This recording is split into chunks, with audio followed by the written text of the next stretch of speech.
Le test de régression linéaire simple sous SPSS. Le test de la régression linéaire simple sert à prédire une variable continue à partir d'une autre. Il permet d'estimer des valeurs futures en se basant sur des valeurs du passé. En d'autres termes, il s'agit de construire un modèle ou, tout simplement, modéliser une relation linéaire.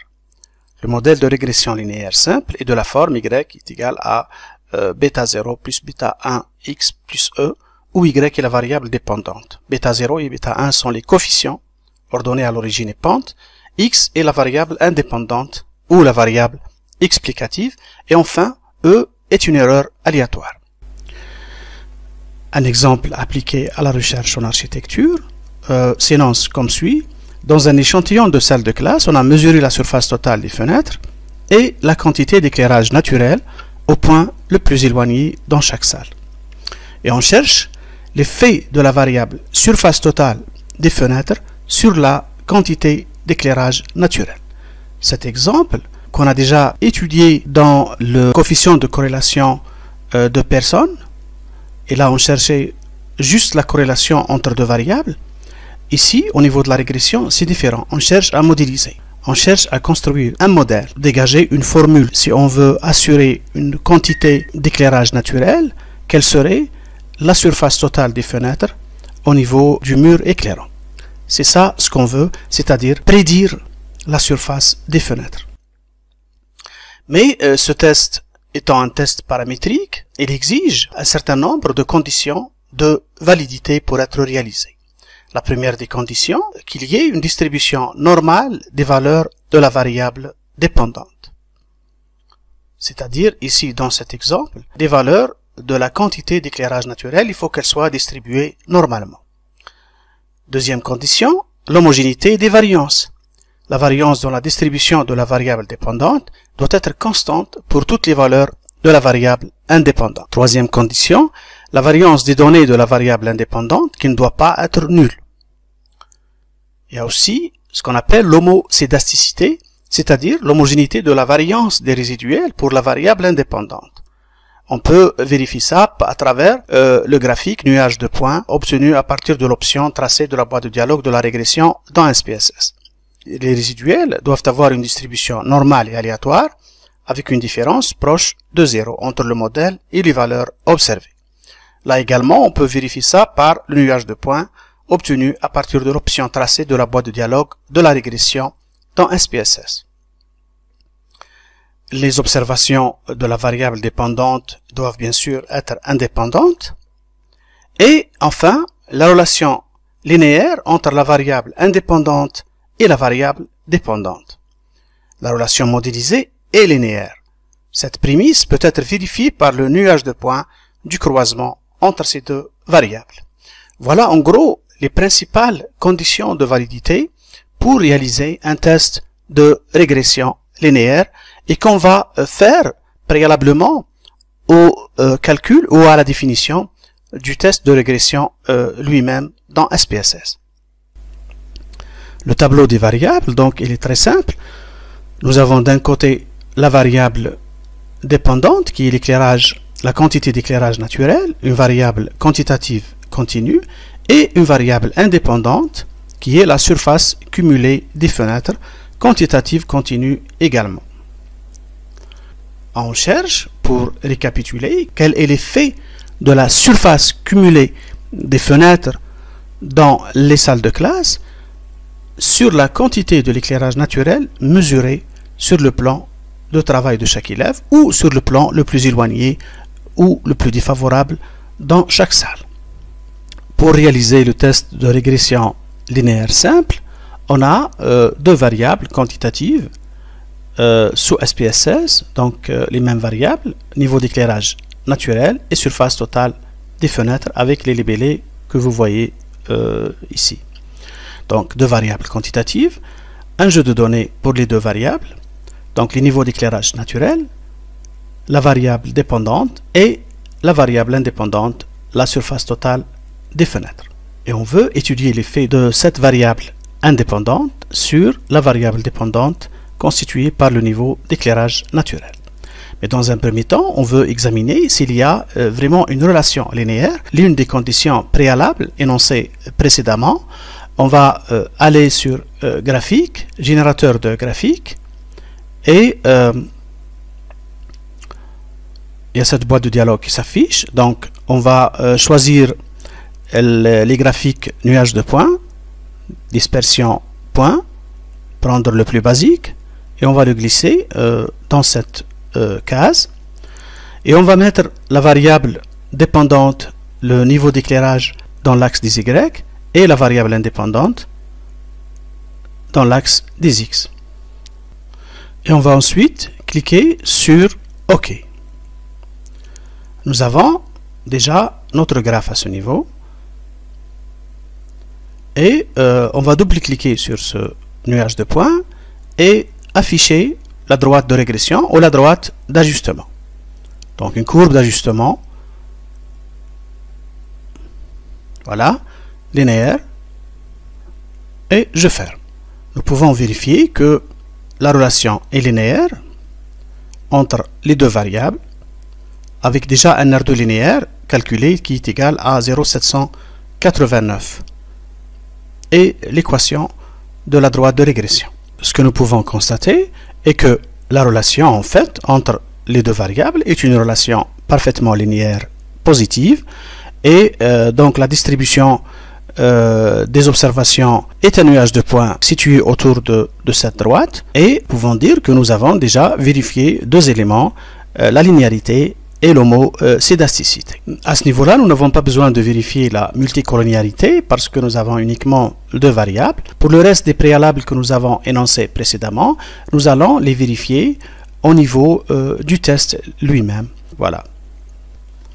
Nous allons maintenant calculer la régression linéaire simple. On va sur Analyse, Régression linéaire.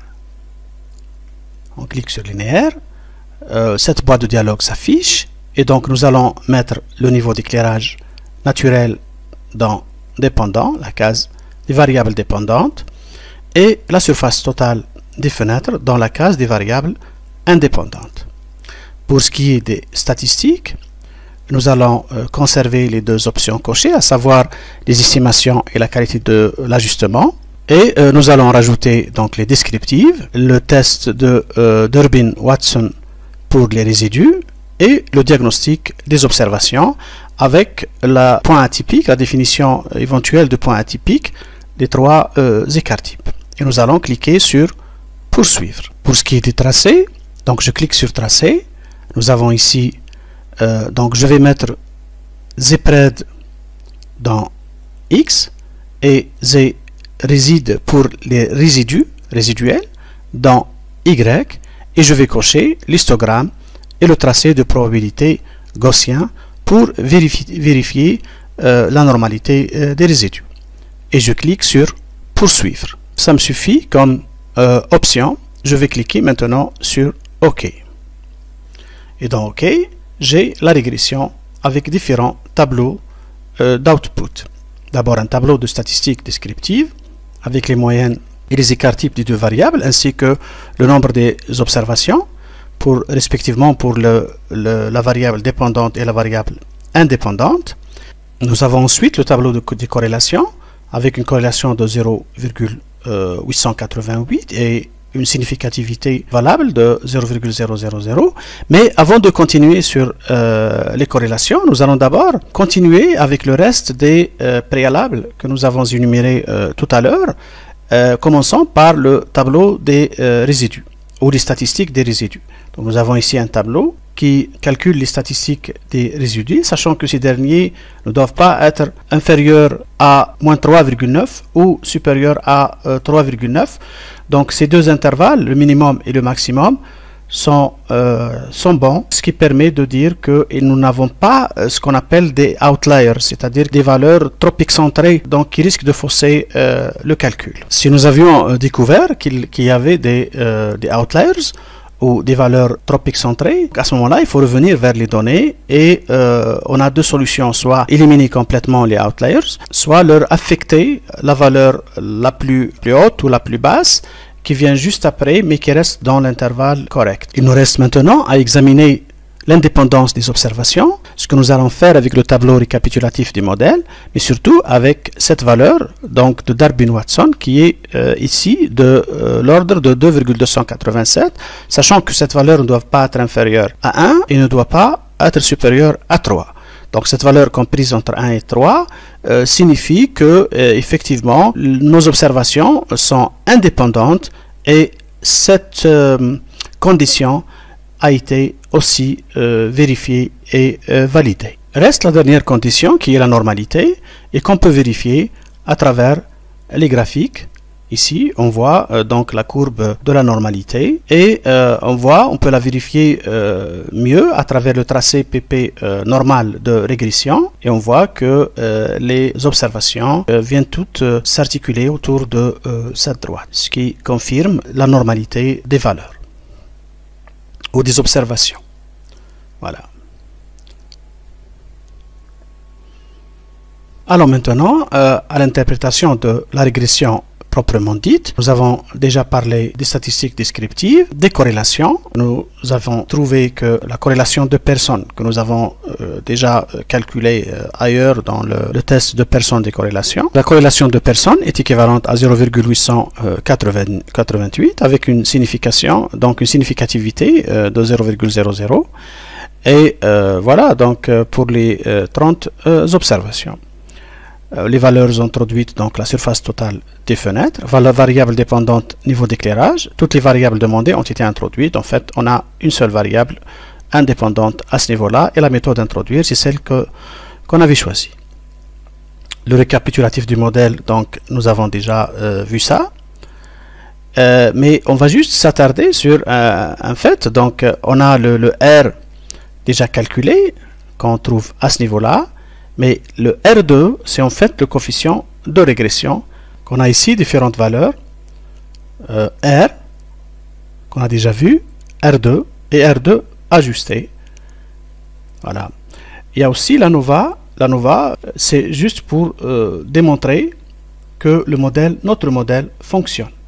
Effectivement, avec un prédicteur, donc qui est la surface totale des fenêtres éclairantes, notre modèle fonctionne.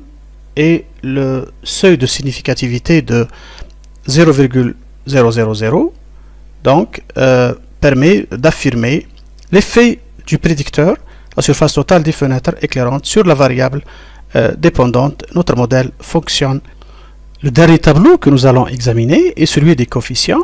En fait, après avoir vu que la nova confirme le fonctionnement de notre modèle, et la participation du prédicteur, le tableau des coefficients permet de confirmer, nous donner en fait, si vous voulez, l'équation du modèle. L'équation est du type y est égal à x plus b.